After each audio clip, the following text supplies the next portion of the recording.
नमस्कार दोस्तों। I hope कि जो पीछे मैंने वीडियो बनाया था भागवत धर्म पे या वैष्णव धर्म पे आपको अच्छा लगा होगा। मैं आशा करता हूँ कि आपको बेनिफिट हुआ होगा उससे, जो उसमें फैक्ट दिए थे और जिसके बारे में हमने एन गहन अध्ययन के अनुसार हर एग्ज़ाम के पॉइंट ऑफ व्यू के अनुसार आपको बताया था। तो ये दूसरा पार्ट है इसका, और आप इस पे शायद एक पार्ट और बनेगा और इसी के अकॉर्डिंग ये पार्ट नंबर 2 मैं आपके सामने लेके आ गया हूँ। तो चलिए, सबसे पहले आपको इतना ही कहना चाहूँगा, चैनल को प्लीज़ सब्सक्राइब कर लें और बेल आइकन है उसको प्रेस कर लें, ताकि जो भी वीडियो आए तो सबसे पहले आपके पास इन्फॉर्मेशन मिल जाए। तो चलिए दोस्तों, शुरू करते हैं। इसी धर्म के बारे में मैंने आपको एक पार्ट में पहले बताया था कि इसका कैसे उद्भव हुआ, कैसे ये विस्तृत हुआ, धीरे धीरे आगे से आगे वैष्णव धर्म से भागवत धर्म से ये वैष्णव धर्म, और फिर ये आलवार नैयार ये साउथ साइड में चला जाता है। वहाँ पे ये कैसे विकसित हुआ, तो आगे इस पे एक पार्ट और आएगा, उस पे हम करेंगे अध्ययन और आपको मैं बताऊंगा। तो चलिए शुरुआत करते हैं। सबसे पहले पार्ट नंबर 2 और भागवत या वैष्णव धर्म। तो सबसे पहले देखिए, 3री शताब्दी ईसा पूर्व पंचरात्र संप्रदाय का उदय हुआ था। जो पंचरात्र हम पढ़ते हैं किताबों में, तो इसका उदय वो 3री शताब्दी ईसा पूर्व हुआ था। 3री शताब्दी ईसा पूर्व यानी 300 ईसा पूर्व के आसपास लगभग इसका उद्भव हुआ था। और नोट, ये 5 दिन और 5 रात याज्ञिक अनुष्ठान या ऐसा कह लीजिए यज्ञ, जो इसका 5 दिन और 5 रात लगातार चलता है, इस कारण इसका नाम पंचरात्रा पड़ा है। ठीक है। और फिर देखिए, वैष्णव संप्रदाय को मानने वाले लोग अपने आराध्य के रूप में, जो वैष्णव धर्म के लोग हैं वो अपने आराध्य को किस रूप में मानते हैं? विष्णु को श्री विग्रह और अर्चा नाम से पुकारते हैं। मतलब किस नाम से पुकारते हैं? तो विग्रह और अर्चा नाम से पुकारते हैं। और विष्णु के अवतारों की संख्या में मतभेद है। जो विष्णु के अवतार है, सडनली हम ऐसा ही मानते हैं कि 10 अवतार हुए हैं, लेकिन अलग अलग जो हमारे ग्रंथ है, पुराण है, उनमें अलग अलग इनकी संख्या है वो दी गई है। इस पे भी चर्चा करते हैं हम।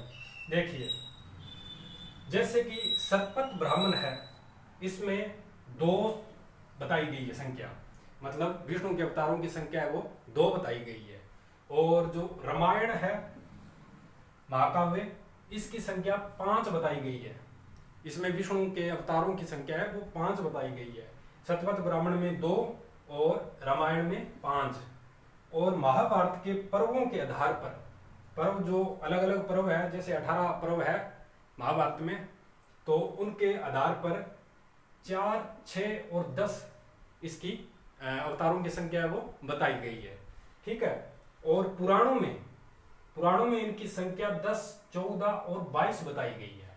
तो इस चीज में जो विद्वान है, या यूं के लीजिए जो इसके ऊपर गहन अध्ययन किया है, ग्रंथों का अध्ययन किया है, उनका मतभेद है, वो अलग अलग मानते हैं। पर मोटा मोटी हम 10 अवतार मानते हैं वैसे तो। ठीक है, ये हो गया। अब साहित्यिक साक्ष्य इसके ऊपर, साक्ष्य वो 2 प्रकार के होते हैं, जैसे एक साहित्यिक और दूसरा पुरातात्विक। तो आज हम आपको साहित्यिक साक्ष्य के बारे में बताएंगे, और आगे जो पार्ट आएगा उसमें हम आपको पुरातात्विक जो साक्ष्य है, जो अभिलेख मिले हैं अलग अलग कालखंड में, अलग अलग शासकों के द्वारा उत्कीर्ण करवाए गए थे, उनका भी हम अगले पार्ट में अध्ययन करेंगे। तो अभी हम साहित्यिक जो लिखित साक्ष्य है, जो साक्ष्य मिले हैं हमें, उसके आधार पर हम बात करते हैं। तो साहित्यिक साक्ष्यों में सबसे पहले ये, जैसे मैंने आपको पहले भी करवाया था पहले पार्ट में, छांदोग्य उपनिषद, इसमें सबसे पहले इस संप्रदाय का या इस धर्म का जानकारी इसमें मिलती है, छांदोग्य उपनिषद। और दूसरा है पाणिनि की अष्टाध्यायी, यह भी मैंने आपको बताया था। और तीसरा है मैक्सनीज की इंडिका, जो लगभग 300 ईसा पूर्व के आसपास जो भारत में जो ये एक दूत के रूप में ये आया था, एक दूत के रूप में ही आया था ये। तो इसकी जो बुक है इंडिका, इसके अंदर भी इस धर्म का लिखित रूप में साक्ष्य मिलते हैं। और चौथा है स्टेब्रो, ये भी विदेशी लेखक था, साहित्यकार था। तो इसकी बुक है, उसमें भी साक्ष्य मिलते हैं। और जैसे ये कर्टियस है, इसके बुक में भी इस धर्म के साक्ष्य मिलते हैं। और ये मैंने आपको जैसे पहले बताया था, जैन ग्रंथ का उत्तराध्ययन सूत्र है, उसमें भी इस संप्रदाय के, इस धर्म के साक्ष्य वो साहित्यिक रूप में मिलते हैं हमें। और एक जो बौद्ध टीका है महानिदेश, इसमें भी इसका साक्ष्य मिलते हैं। इसमें वासुदेव और सकर्षण इन दोनों की पूजा का उल्लेख है वो किया गया है। तो आज हमने इसके बारे में बात की। आगे जैसे मैंने अभी आपको बताया था कि साहित्यिक साक्ष्य मैंने आपको बता दिए जितने भी है अभी तक जो मिले हैं स्टडी के अनुसार। और आगे मैं आपको इसके पुरातात्विक साक्ष्य है, जो अभिलेख है जो हमें मिले उत्कीर्ण अलग अलग कालखंडों में, उसका मैं आपको मोटा मोटी लगभग है वो 8 से 10 अभिलेख हमें मिले इस धर्म के, इस संप्रदाय के। तो वो भी मैं आपको कराऊंगा नेक्स्ट पार्ट में। आज हमने साहित्यिक साक्ष्य करा लिए और इसका जो स्ट्रक्चर है उसके बारे में जान लिया कि ये कैसे इसको पंचरात्रा संप्रदाय कहा जाता है, क्यों कहा जाता है। और पहले वाली वीडियो में हमने अच्छा खासा इस संप्रदाय को पढ़ा और जाना। तो ठीक है, धन्यवाद, थैंक यू।